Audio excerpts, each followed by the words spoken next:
Good day, everyone, especially to you, ma'am. I'm Criscia Autentico, and today I'm going to discuss to you the Chapter 10 of Philippine Tourism Laws, which is the laws regulating restaurants and other tourism oriented establishments. But before that, let me read to you this first. Food and entertainment go together. The restaurant business is a little bit complex as certain because it directly affects customers' health and well-being. It is according to Ming Shai, celebrity chef, East Met's West of the Food Network, and restaurant owner of Blue Ginger in Boston, Massachusetts, USA. And now let me introduce you to our topic outline. First is the nature and description of business. Second is laws governing casinos and gaming establishments. Third is retail trade law. Fourth is laws regulating sale of alcohol.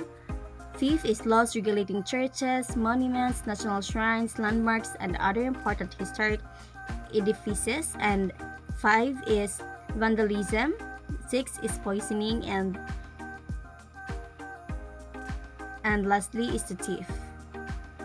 By the end of this module, our learning objectives is enumerate the responsibilities of restaurant or similar establishments. Second is identify the laws that govern restaurants, caterers, bars, health and fitness clubs, spas, and entertainment outlets. And lastly, cite examples of issues and problems that may arise in restaurants, bar, and other tourism-oriented establishments. And now let's proceed to our first topic, which is the nature and description of business. We have here nine. First is restaurant, second is department store, third is shop, fourth is sports and recreation club or center, fifth is museum, sixth is karaoke bar, seven is gallery, eight is tertiary hospital for medical tourism, and lastly we have the spa. First, we will gonna discuss the restaurant. Restaurant.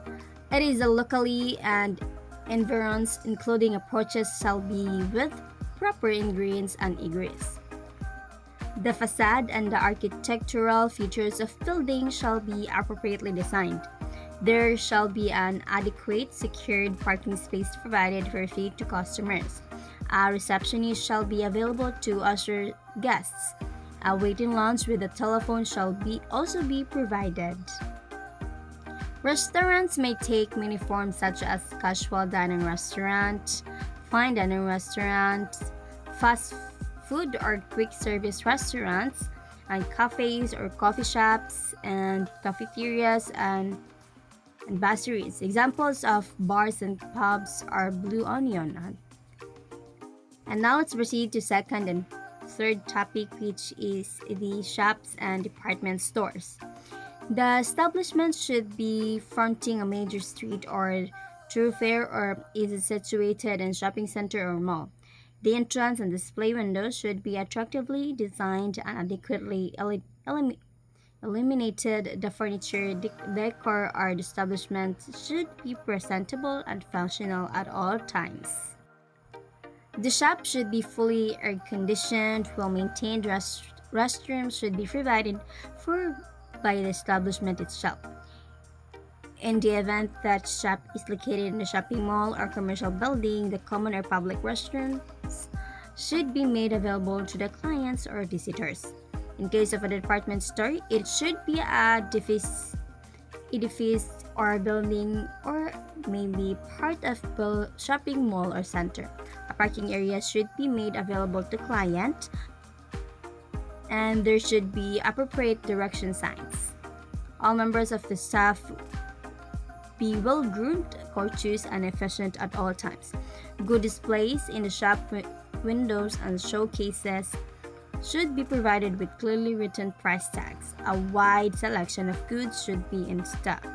An official receipt should be applied to the tourist for each purchase. The full name and address of the establishment should be printed on the receipt, together with the number of the tourist business license. Purchase should be itemized together with the price, and any addition or tax paid or discount granted on the goods should be indicated. And now for our next topic is the sports and recreational club or center. This includes theme parks and amusement parks. These also include health and other fitness establishments like spas are governed by different accreditation standards. The locality and the environs including approaches should be pleasant with proper ingress and egress. The facade and the architectural features should be appropriate design. There should be provided adequate and secured parking space to customer. Adequate security should be provided at all times. A receptionist should be available to ushers in guests. A waiting long lounge with telephone should also be provided. There should be a dining outlet adequate in size with pleasant atmosphere and furnished with appropriate and well-maintained furniture. There should be adequate sports and recreational equipment available for rent. That should be provided adequate and accessible toilet facilities separately for male and female. Tissue paper, soap, hand paper towel shall also be provided. And for our next topic is the museum. The institution should be a member of the National Committee on Museum. The locality and environs including approaches should be pleasant with proper ingress and egress. The facade and the architectural features should be appropriately designed. Also, an adequate and secure parking space for customers should be available. Adequate security should be provided at all times. A well-informed receptionist should be available to usher in guests. A waiting lounge with telephone should also be provided. There should be a conference and or auditorium provided with a audiovisual equipment and made available to the public. Our next topic is the karaoke bars. The location and environs, including approaches, should be pleasant with proper ingress and egress and should be compliant with the zoning land use policies of the municipality concerned. The facade and the architectural features should be appropriately designed and installed. The bars should be all well stocked at all times. All comfort rooms should be provided with good quality fixtures and fitting and running water. The floor and the walls should be pre-covered with impervious material for good quality and workmanship and should be kept clean and sanitary at all times. Tissue paper, soap, paper towels, and or hand dryers should be provided. The kitchen pantry and cold storage should be hygienic and provided with necessary equipment. Appropriate lighting should be installed in the dining area or lounge, comfort rooms, corridors, and other public areas. All main dining or function rooms should be fully air conditioned. And for our next topic is the galleries. The gallery should be located in the commercial district with pleasant formal atmosphere. It should be characterized by a fixed space for proper display of artworks and should be used exclusively for gallery business. All sections of the gallery should be properly maintained and kept clean at all times. And in tertiary hospital for medical tourism, the minimum requirements for the operation of tertiary hospital for medical tourism shall be based on the following criteria. Location. Location must be accessible and centrally located. 2. Bedrooms. Bedrooms must have adequately equipped suite and private rooms with 24-hour service of hot and cold running water, water showers, and bathroom essentials. Front office or reception, and the 4th is housekeeping, and 5th is food and beverage, engineering and maintenance, general facilities, and lastly the staff. And now let's proceed to our next topic, which is the laws governing casinos and gaming establishments. In Section 1, Declaration of Policy. It is hereby declared to be the policy of the state to centralize and integrate all games of chance not heretofore authorized by existing franchises are permitted by law in order to attain the following objectives. A. To centralize, integrate the right and authority to operate and conduct games of chance into one corporate entity to be controlled, administered, and supervised by the government. B.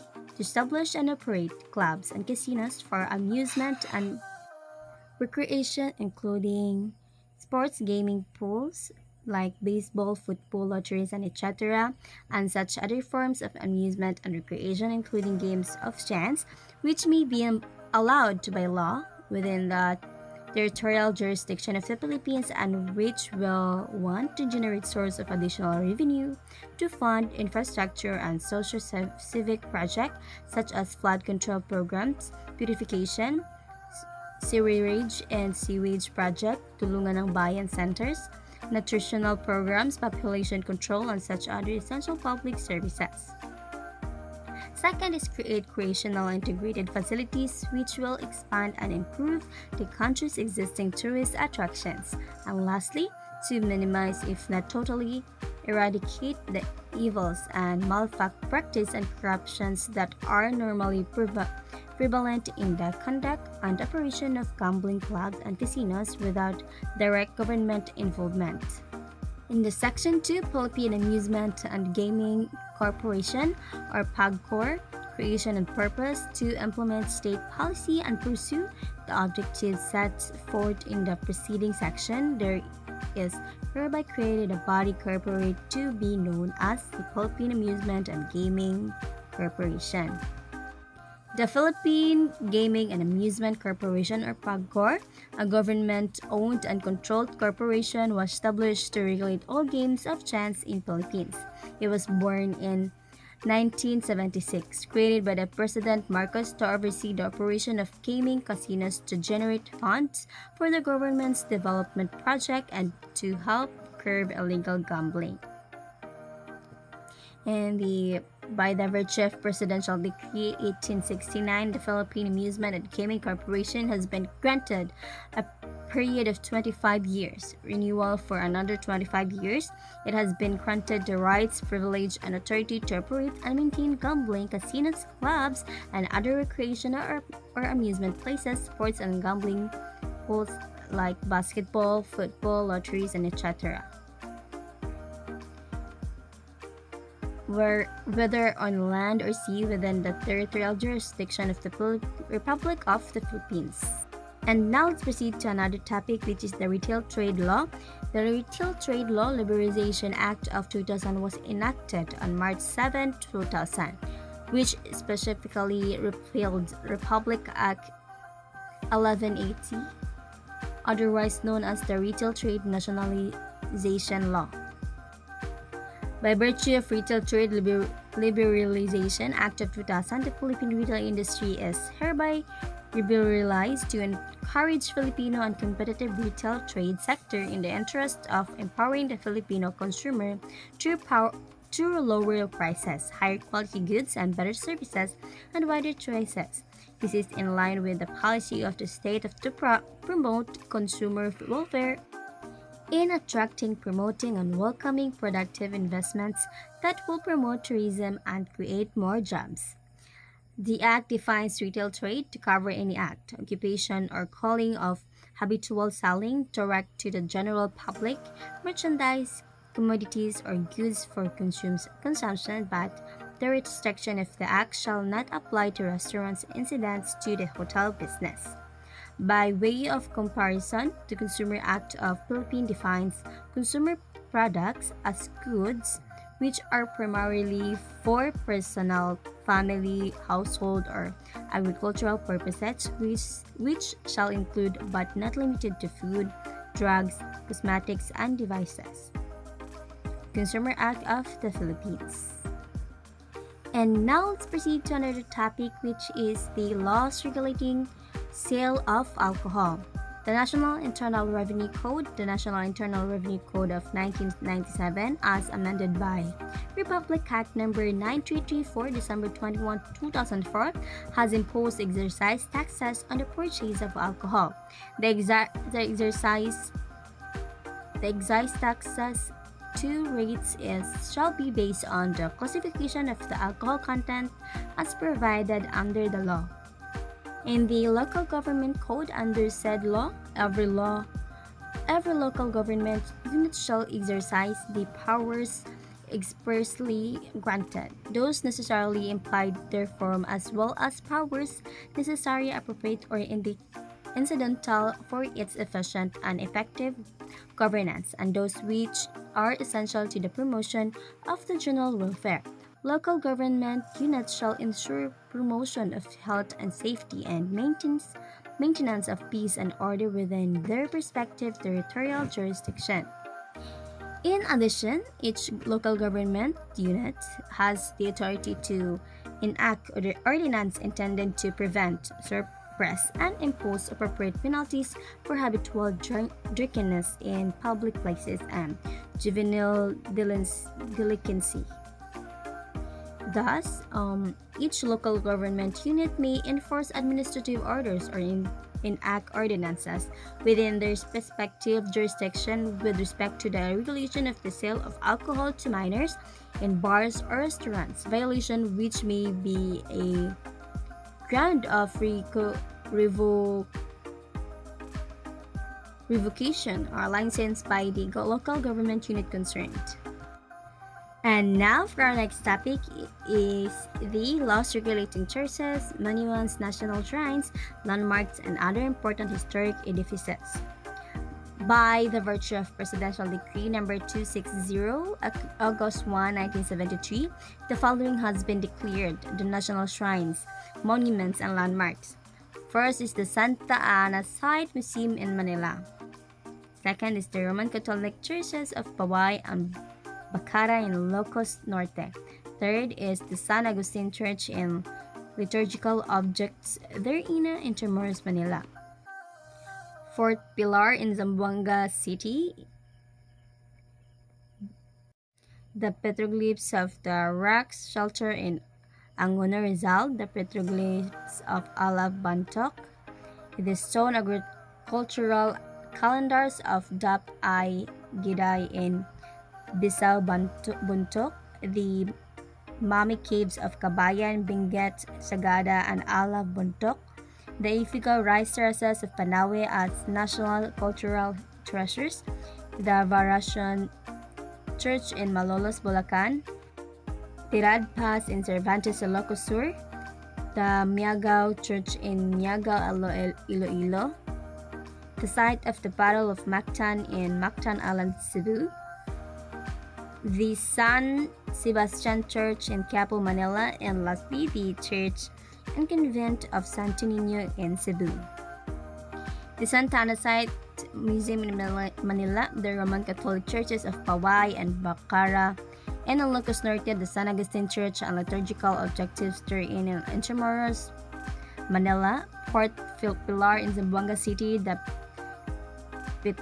petroglyphs of the Rock Shelter in Angono, Rizal, the petroglyphs of Ala Buntok, the stone agricultural calendar of Dap-ay Giday in Bisao Buntok, the Mami Cave of Kabayan, Benguet, and Sigada and Ala Buntok, and the Ifugao rice terraces of Panawi are hereby declared as national culture treasure along the lines of Section 3 and 7 of RA 4846, defining culture, properties, and treasures, and their preservation, restoration, and reconstruction shall be under the provision and control of the National Museum in collaboration with the Department of Tourism. The Barasran Church in Malolos, Bulacan, Tirad Pass in Cervantes, Ilocos Sur, the Miagao Church in Miagao, Iloilo, and the site of the Battle of Mactan and Mactan Island in Cebu, the San Sebastian Church in Quiapo, Manila, and the Church and Convent of Santo Niño in Cebu City are hereby declared as national shrines, monuments, and landmarks in accordance with the provisions of RA 4368, and their provision, restoration, and reconstruction shall be under the provision and control of the National Historical Commission in collaboration with the Department of Tourism. And now for our next topic is the vandalism, the malicious mischief. Article 327. Who are the liable of malicious mischief? Any person who shall deliberately cause to the property or another any damage shall be guilty of malicious mischief. In Article 328, in special cases of malicious mischief, any person who shall cause damage to the National Museum or National Library or to any archive on register shall be punished. In Article 331, destroying or damaging statues, public monuments, or paintings, any person who shall destroy or damage statues or any other useful or ornaments public monument shall suffer the penalty. Any person who shall destroy or damage any useful or ornament painting of the public nature shall suffer in penalty. And poisoning is in the Article 264, administering injurious substances or beverage. The penalties established by the next preceding article. Serious physical injury shall be applicable in the respective cases to any person who, without intent to kill, shall inflict upon another any serious physical injury by knowingly administering to him any injurious substances or beverages, or by taking advantage of his weakness of mind and credulity. In the Article 265, less serious physical injury, any person who shall inflict upon another physical injury not described in the preceding articles, but which shall incapacitate the offended party for labor for 10 days or more, or shall require medical attendance for the same period. In the Article 266, slight physical injuries and maltreatment, the criminal of slight physical injuries shall be punished by arrest to minor where the offender has inflicted physical injuries, which shall incapacitate the offended party for labor from 1 to 9 days, or shall require medical attendance during the same period. By arresto menor or a fine not exceeding 200 pesos, and censure when the offender has caused physical injuries which do not prevent in the offended party from engaging in his habitual work nor require medical attendance. And for our last topic is the Article 3 or the thief in the Article 308, who are liable for thief. Thief is committed by any person who, with intent to gain but without violence against or intimidation of persons nor force upon things, shall take personal property or another without the latter's consent. In Article 310, qualified thief, the crime of the thief shall be punished by the penalties next higher by 2 degrees, if committed with the grave abuse of confidence. In the Article 311, thief of the property of the National Library and National Museum. If the property is stolen by the property of the National Library or the National Museum, the penalty shall be arrest to mayor of the fine unless a higher penalty should be provided under the provision of the code, in which the offender shall be punished by such higher penalty. And that's all for my report. Again, I'm Criscia Autentico, and thank you for listening. Have a good day!